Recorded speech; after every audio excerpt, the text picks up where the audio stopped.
Welcome to Pemberley Farm. Well, this morning we are getting ready to plant potatoes, but we're still in the house. Well, what we're doing is we're going to cut up these potatoes because you don't need to plant that whole big potato. That's a pretty good sized potato.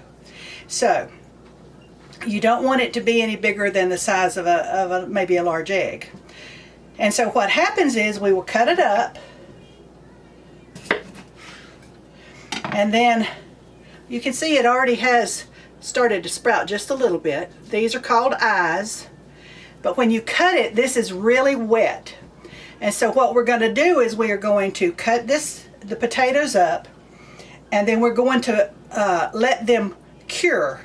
And what will happen is this area will dry out and kind of get a hard surface over it.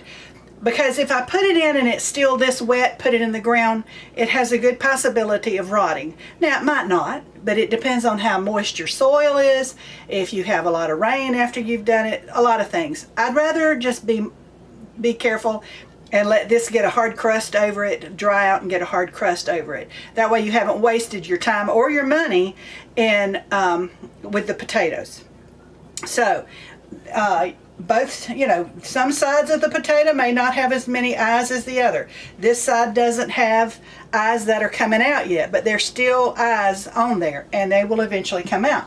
More than likely, these plants will come up first because they're already started to sprout. So what I do is I look at the potato and see where the best place to cut it is so that I have several eyes on each side, okay? Because you don't want to cut a potato so that all the eyes are on one side. All right, so you see, I hope you can see this well, okay? A lot of eyes on both sides. So then what I'm going to do, I don't know, I may have to cut this one again. There's still a fair amount of eyes on there, and that's a pretty big chunk. All right, so then I'm going to just put them over here in this pan. I tell you what, these are like busboy pans.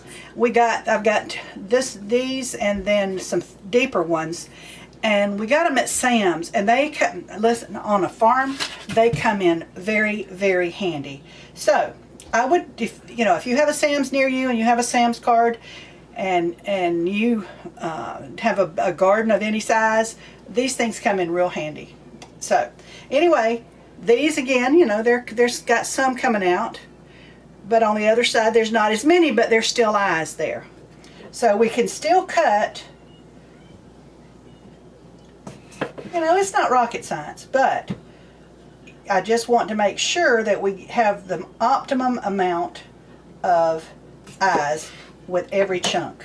Now, these potatoes are red Lesotho potatoes, and they're a good potato, and they're planted here a lot, here being Northwest Florida. And so that's what we're doing this morning. We're getting ready to plant potatoes. Now, I'm a few days behind in doing this, but it'll be fine. Traditionally, our potato planting time here in Northwest Florida is February 14th. Now, I don't know the reasoning behind that, but my grandmother always did it on February 14th. I'm sorry, my phone is going off behind you. Sorry about that. Anyway, my grandmother always planted on February 14th, and because she always did well, that's when I try to plant. This year I won't do that. I won't make it by February 14th, but that's okay. It's not, again, not rocket science, and you don't have to plant on February 14th. So anyway, as a matter of fact, you can get 2 crops a year out of potatoes, but we'll talk about that another day. Today we're just talking about our spring potatoes, and these will be ready to dig probably in May, sometime in May, and that's what we will do. So what we're going to do is we're going to take you through this whole process. Right now you're seeing me cutting these potatoes. This is called chitting, C-H-I-T. So I don't, for years I never called it that. I didn't even know it was that until some years ago I heard somebody say that. For me, it was just cutting up the potatoes. So, whatever you want to call it, it doesn't matter. It's we're cutting up the potatoes and getting them ready to plant. So, you're seeing this part now. The next part of this video will be us planting the potatoes. The ground is has been plowed. I'll show you that, and then we will plant the potatoes and talk about how to care for them once they start coming up. I won't make this whole video go into harvesting them, because that would be in May. But we'll talk about it when we plant them, about how to care for them up until the time of harvest. And then we'll talk a little bit about storing them. All right, this is where we're going to plant the potatoes that we cut up. And the reason that he came through afterwards, because you see when he tills with the big tiller on the tractor, it doesn't leave tractor tracks. The tiller's behind the wheels and it doesn't leave tracks. But he came through with the tractor on purpose so that he could know where the tractor would go, so that he can, for a little while at least, work the potatoes with the tractor and an implement on the back of the tractor. And this way it lets him know where to put the rows and where his tractor tires need to go, so that he doesn't get on the rows. Now, the only problem with this is it's a great thing, and that's less hoeing I have to do, which I'm appreciative for. But the problem with that is if you don't have a lot of land, doing it this way requires your rows be much further apart, and so you get less square footage of growing, so to speak. So, but because we have, enough that I don't need that, this is a good thing. Plus, like I say, not having to hoe everything every time is a good thing. So, on to planting the potatoes. All right, he's busting the row with a push plow.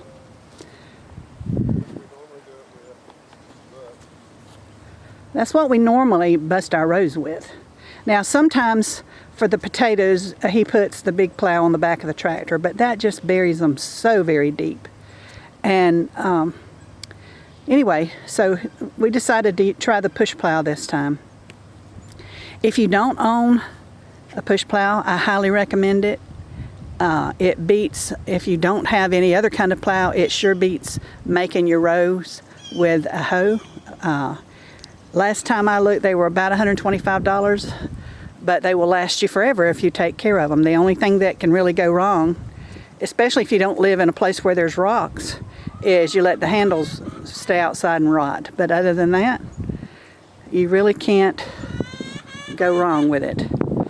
So, he's preparing the row so we can put the taters in. And we have a guest today. Look at me, Abby. She's going to help us plant the taters. The sun's in her eyes. She likes planting potatoes.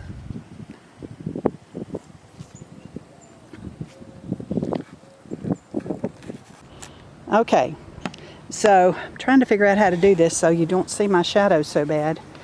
The sun is at a bad angle. It was supposed to be overcast this morning, but anyway, it's not. It's okay.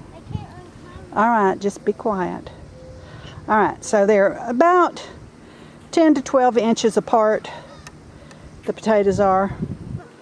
And Abby got a little ahead of herself down there and covered some of them up. So she's uncovering. But anyway, this is what we're doing. Trying to get them in the ground. I don't have enough. I don't have as many as I want. We will do a second planting.